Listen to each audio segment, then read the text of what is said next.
வணக்கம் நண்பர்களே. நம்ம கோயிலுக்கு கிளம்புறப்போ நிறைய தடைகள் வருது. ஏதோ ஒரு காரணத்தினால தடைபட்டுருது. நம்ம அந்த பயணத்தை தொடர முடியாம போகுது. அப்படிங்கிறதுக்கு என்ன காரணம் அப்படிங்கிறத பத்தி நம்ம அந்த பதிவுல விரிவா பார்க்க போறோம். நம்ம ஒரு கோயிலுக்கு போலாம் அப்படின்னு பிளான் பண்ணியிருப்போம். ஆனா அந்த பிளான்ல நிறைய மாறுதல்கள் வந்துடும். நம்ம போக முடியாத சுச்சுவேஷன் கிரியேட் ஆகிரும். அதனால நம்ம கோயிலுக்கு போகாம அந்த பிளானவே தவிர்த்துருவோம். இதனால நமக்கு வர்ற ஆபத்தோட விளைவுகள் முழு தாக்கத்தையும் நம்ம அனுபவிக்கிற மாதிரி இருக்கும்.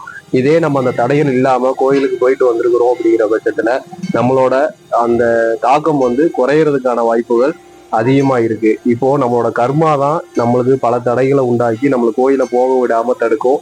கோயிலுக்கு நம்ம போனாலுமே அங்க நம்மளோட கர்மா பல உருவத்துல நம்மளை நம்மளோட கண்ணோட்டத்தை மாத்துறதுக்காக பார்க்கும். இதோட விளையாட்டுகள்லாம் எப்படி இருக்கும் அப்படிங்கிறத நம்ம இந்த பதிவுல பார்க்க போறோம்.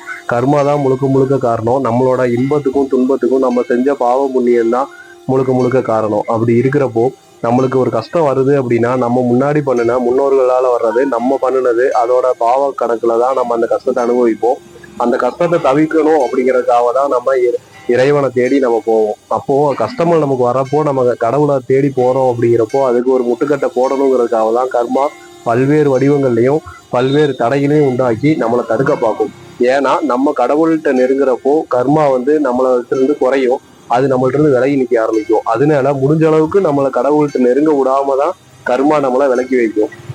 அதுக்காக இப்போ நம்ம ஒரு கோயிலுக்கு கிளம்புறோம் அப்படிங்கிற பட்சத்துல வண்டி பழுதாகலாம், பஞ்சர் ஆகலாம், இல்ல ஏதோ ஒரு கீழே மேல விழுகிறது பிடிக்கிறது இது மாதிரி அசம்பாவிதங்கள் நடக்கலாம். இல்லையா நம்ம கிளம்புறப்போ யாராவது ஏதாவது ஒரு தடையை சொல்லி இன்னைக்கு அங்க போக வேணாம் நாளைக்கு போய்க்கலாம் அப்படின்னு மறுப்பு தெரிவிக்கலாம். இது மாதிரி ஏதோ ஒரு காரணம், உடல்நிலை சரியில்லாம போறது, இல்ல அன்றைக்கு நம்மளுக்கு ஏதோ ஒரு காரணத்தினால நமக்கு போக வேணாம் அப்படின்னு நம்ம நம்மளே தோணும். வீட்டுல பல பிரச்சனைகள் வரும். இது மாதிரி பல வடிவங்கள்ல கர்மம் நம்ம தடுக்கும். அதையும் மீறி நம்ம கோயிலுக்கு போனாலும் அங்க நம்மளோட மனதை மாத்துற மாதிரி நிறைய விஷயங்கள் அது பண்ணும். நம்ம முழு நம்பிக்கையா முழு கண்ணோட்டத்தோட தெய்வத்தை நெருங்க விடாம பல வடிவங்கள்லையும் அது நம்ம தடுக்க பார்க்கும். ஆனா அதையும் மீறி நம்ம கடவுளை அடைஞ்சிட்டோம் அப்படின்னா நம்மளோட கர்மாவோட தாக்கம் குறைஞ்சிரும். 10,000 ரூபாய் செலவர இடத்துல 1000 ரூபாயோட விளைக்கிறோம். இதே நம்ம கோயிலுக்கு போகாம அந்த தடைகளை பார்த்துட்டு நம்ம மனசு வெறுத்து கம்முன்னு இருந்துட்டோம் அப்படின்னா 10,000 ரூபாயை நம்ம முழுசா இழந்துருவோம். அதனாலதான் நம்ம என்ன பண்றோம், 10,000 ரூபாங்கிறது நான் ஒரு எக்ஸாம்பிளுக்கு சொல்றேன். நம்ம எதுவா இருந்தாலும் நம்மளுக்கு வர கஷ்டத்தை மாற்றக்கூடிய சக்தி இறைவன் கிட்ட தான் இருக்கு. நம்மளுக்கு ஒரு கஷ்டம் வர்றப்போ துன்பம் வர்றப்போ நம்ம அடிக்கடி கோயிலுக்கு போகணும். அப்பதான் அந்த துன்பத்துல இருந்து நம்ம வெளியில வர முடியும். அதோட இழப்புகளை கம்மி பண்ண முடியும். பெரிய ஒரு நோயே உடம்புக்குள்ள வரப்போகுது அப்படின்னாலும் நம்ம அடிக்கடி கோயிலுக்கு போறப்போ அதோட தாக்கத்தை குறைச்சி ஒரு சின்ன செலவோட நம்ம அதுல இருந்து வெளியில வந்துடலாம்.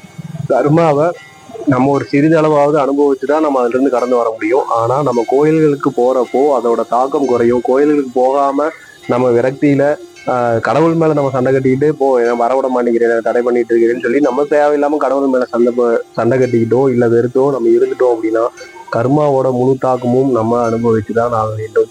நம்ம கடவுள்கிட்ட சண்டை போடுற அளவுக்கு நம்ம நேர்மையாகவும் ஒழுக்கமாகவும் நம்ம இதுக்கு முன்னாடி வாழ்ந்திருக்கோமா என்ன அப்படிங்கிறத நம்ம யோசிச்சு பார்க்கணும்.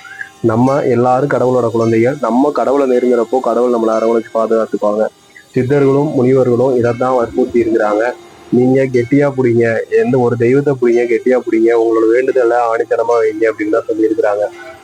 கடவுள் இருக்காரு இல்லை அப்படிங்கிற ஆராய்ச்சியை விட்டு நமக்கு மேல ஒரு சக்தி இருக்கு, அது நம்மளை வழி நடத்துதுங்கிறத எல்லாரும் ஏற்றுதான் ஆகணும். இந்த சேனல்ல பல அதிசயங்களையும் அற்புதங்களையும் சித்தர்களோட மகிமைகளையும் நம்ம பார்த்துட்டு வரோம். இன்னும் பல ஆன்மீக தகவல்களை நீங்க தெரிஞ்சுட்டு இந்த சேனலை சப்ஸ்கிரைப் பண்ணிக்கீங்க. இப்போ கோயில் போறதுக்கு எதுக்காக தடைகள் வருது, நம்ம அதை எப்படி தாண்டி கோயில் போகணும் அப்படிங்கிறத அதோட காரணத்தை நம்ம இதுல பார்த்துருக்குறோம். தடைகள் வருது அப்படிங்கிறதுக்காக நீங்க நின்றாதீங்க. கோயில் போற பயணத்தை நீங்க நிப்பாட்டிடாதீங்க. என்ன தடைகள் வந்தாலும் அதை தாண்டி நம்ம எடுத்த கோயிலுக்கு நம்ம போயிட்டு வந்துடணும். அப்போதான் நம்மளோட கர்மாக்கள் குறையும். நம்மளுக்கு வர ஆபத்துல இருந்து நமக்கு தப்பிக்க முடியும். நம்மளுக்கு கஷ்டம் வர்றப்போ நம்ம கோயில் போறப்போ தடைகள் வருது அப்படின்னாவே நமக்கு கெட்ட நேரம் இருக்கு அப்படிங்கிறத நீங்க எல்லாரும் தெரிஞ்சுக்கணும். அதுல இருந்து விடுபடுறதுக்கு நம்ம கண்டிப்பா நம்ம நினைச்ச கோயிலுக்கு போய் உங்க வழிபாடை வச்சுட்டு வரணும். அவங்க இஷ்ட தெய்வத்தை வேண்டுங்க. அது எந்த கோயிலுக்கு நீங்க பயணம் போகணும்னு நினைக்கிறீங்களோ, எந்த கோயில் சாமியை பார்க்கணும்னு நினைக்கிறீங்களோ, என்ன தடைகள் வந்தாலும் அதை தாண்டி அந்த தெய்வத்தை போய் பார்த்துட்டு வந்துருங்க. அப்பதான் நீங்க வர்ற அந்த ஆபத்துல இருந்து தப்பிக்க முடியும். இந்த சேனலை சப்ஸ்கிரைப் பண்ணிக்கிங்க. அடுத்தடுத்த பதிவுல நிறைய ஆன்மீக தகவல்களை நீங்க தெரிஞ்சுக்கலாம். நன்றி நண்பர்களே.